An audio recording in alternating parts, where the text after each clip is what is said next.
he would be killed. أَأَتَّخِذُ, should I worship? مِن دُونِهِ آلِهَةً, deities, false gods.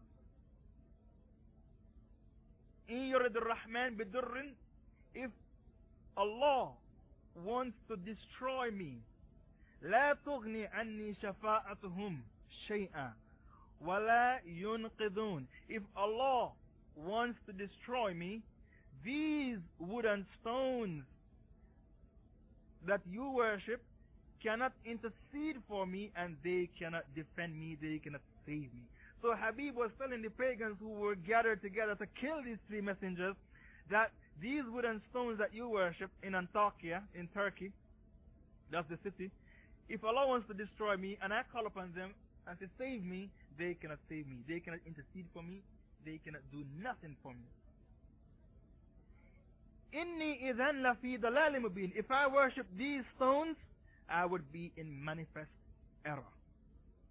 Inni amantu bi rabbikum fasma'un. This statement he made was not to his people.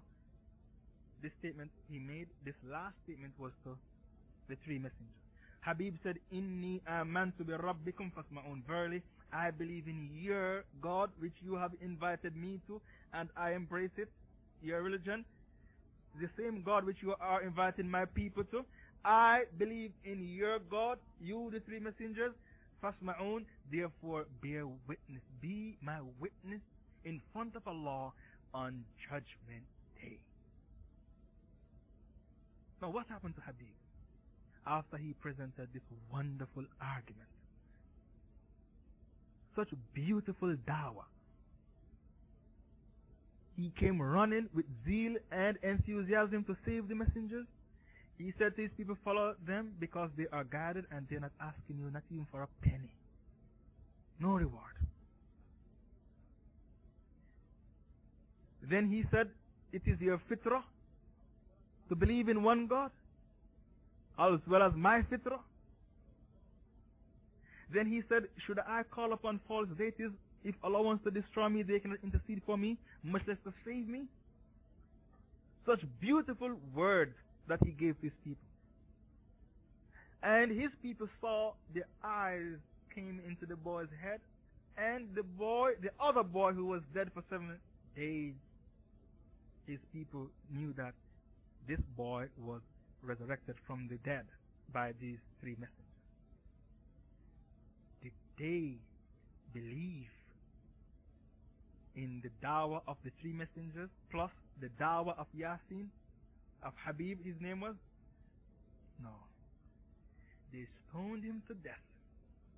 Listen carefully to what they did to Habib. They stoned him to death, these pagans. And when he was dead, death wasn't good enough for them. They trampled on him. They stand up on top of him and jump up and down on top of him until his feces came out of his bottom. This argument is coming from the book of Ibn Kathir. Imam Suyuti said they stoned him. Ibn Kathir elaborated. They trampled him. They jumped up and down on top of him until his feces came out of his bottom in front of their very eyes. So he died a shaheed. Now what did he say? Habib, he did his best to guide him. What happened? قِيلَ ادْخُلِ الْجَنَّةِ. It was said unto Habib, enter the paradise. Who said this? Some scholars say Allah said it. Some scholars say the angel said it. This difference of opinion is not relevant. This difference of opinion is not relevant whether Allah said it or the angel said it. قِيلَ ادْخُلِ الْجَنَّةِ. It was said unto Habib, enter into the paradise. Is he physically in paradise? Only the virgins of paradise are in paradise. So when it was said unto Habib, udkhul al-jannah, what does this statement mean? It means that he was shown his destiny in paradise. And his grave will be a garden from the gardens of paradise. Why? Because he died a shaheed. And the Prophet said, whenever you die, your grave is either a pit from one of the pits of the hellfire or one of the gardens from the gardens of paradise. So Allah Ta'ala made his grave one of the gardens of paradise, meaning he was saved from the punishment of the grave, and then Allah showed him his destiny in paradise. When Habib saw this, Habib said, Ya layta qawmi ya'lamun bima ghafara li rabbi wa ja'alani minal mukramin. Even after the people stoned him to death and trampled on top of him until his feces came out of his bottom, did he want them to be destroyed, Habib? No. He didn't want them to be destroyed. Even after they did that to him, he still wished the best for them. So what did he say? Ya layta qawmi ya'lamun. Oh, I wish if only my people could know what is happening to me. Bima ghafara li rabbi, how my Lord has forgiven me of all of my sins.